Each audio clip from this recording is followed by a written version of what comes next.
So this film was originally released in June 29th, 2001. It was written and directed by Steven Spielberg, with the co-writer being Stanley Kubrick.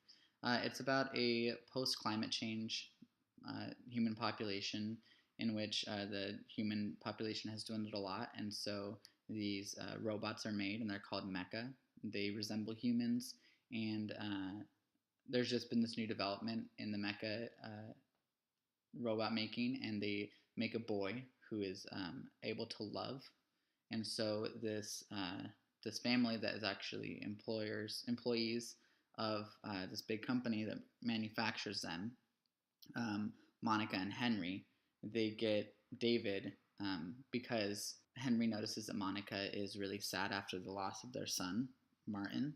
And so it's this journey where David is able to love them, but they end up rejecting him once Martin comes back to life. And so he has to wander in the world looking for this blue fairy who's going to make him into a real boy. And he accomplishes that.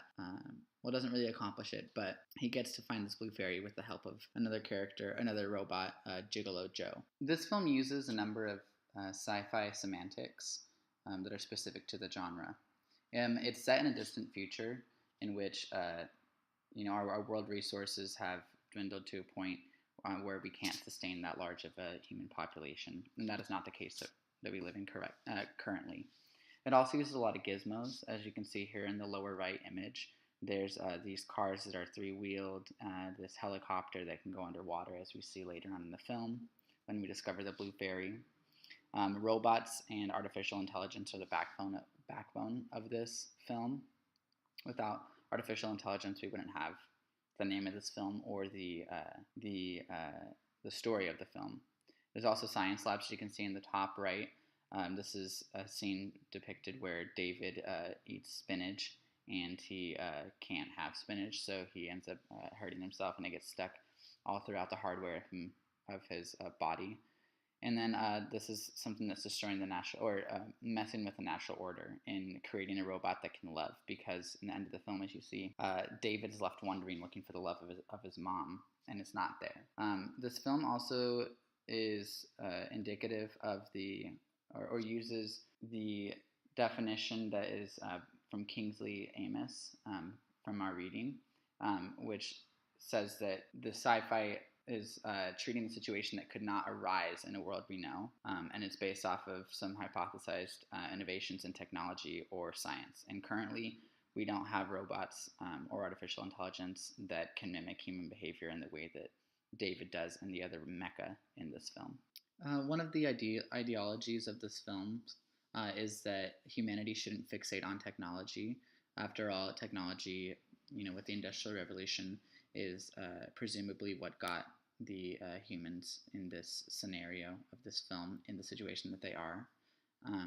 And the allegory of this entire film is an allegory for film.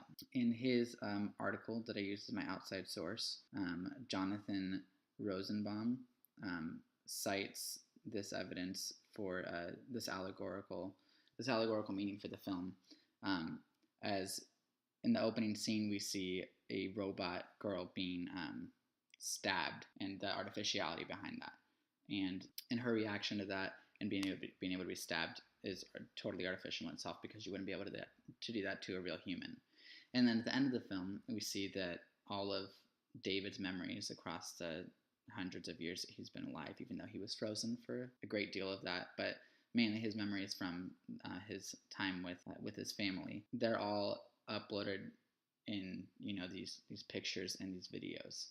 And so the argument for this, an allegory for film itself, is the allegory that I chose. One of the metaphors in this film was that the robots are a metaphor for our decisions have lasting effects on us and on the robots itself, as you see that David was a wandering robot in the world, still craving the love of his mother, Monica.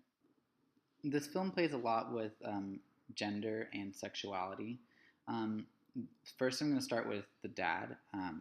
The dad, Henry, is indicative of a representative of the absent father that we see in a lot of male representations.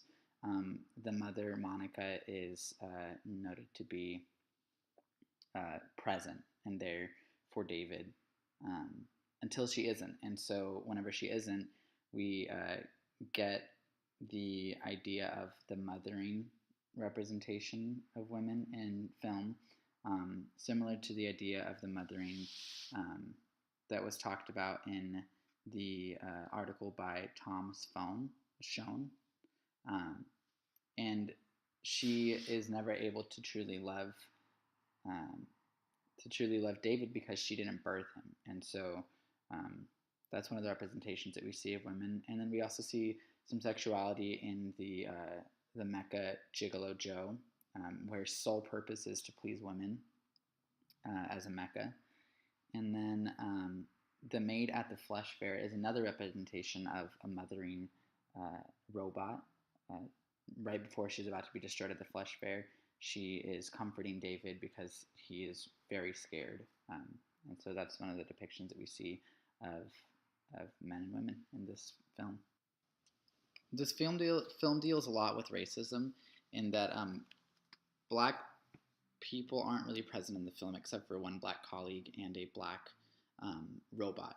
And that black robot is brutally destroyed by being catapulted into a fan that rips him to pieces.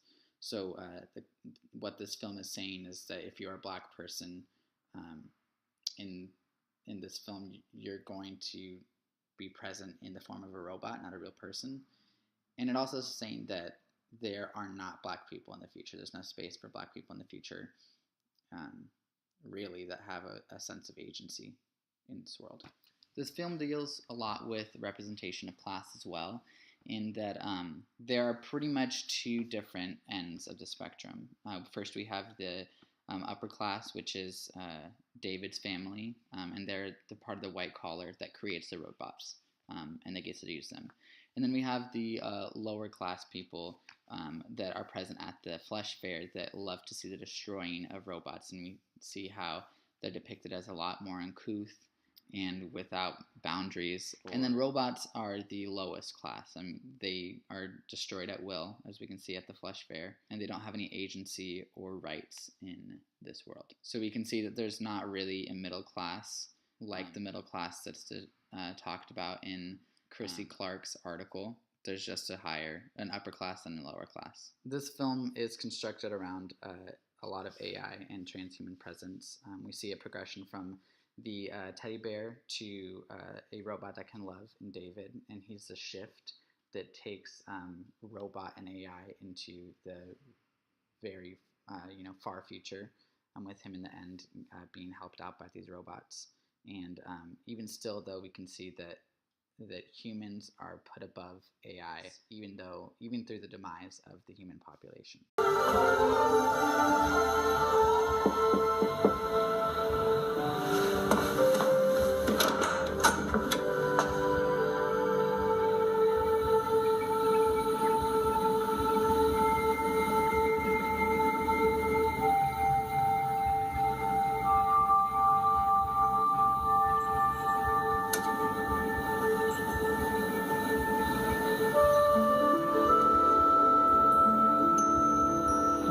I often felt a sort of envy of human beings, of that thing they called spirit.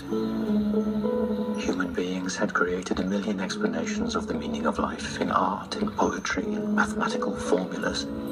Certainly human beings must be the key to the meaning of existence, but human beings no longer existed. So, we began a project that would make it possible to recreate the living body of a person long dead from the DNA in a fragment of bone or mummified skin. We also wondered, would it be possible to retrieve a memory trace in resonance with a recreated body? And you know what we found? We found the very fabric of space-time itself appeared to store information about every event which had ever occurred in the past. But the experiment was a failure. For those who were resurrected only lived through a single day of renewed life.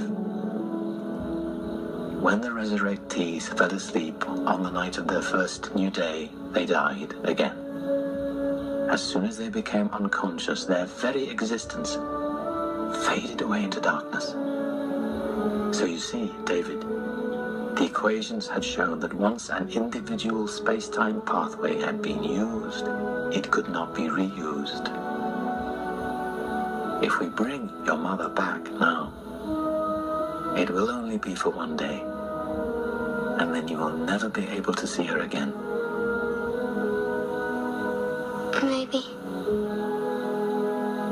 This film had an impact on culture in that it depicted a possible future if we keep going on the path we're going with our environmental, climate change.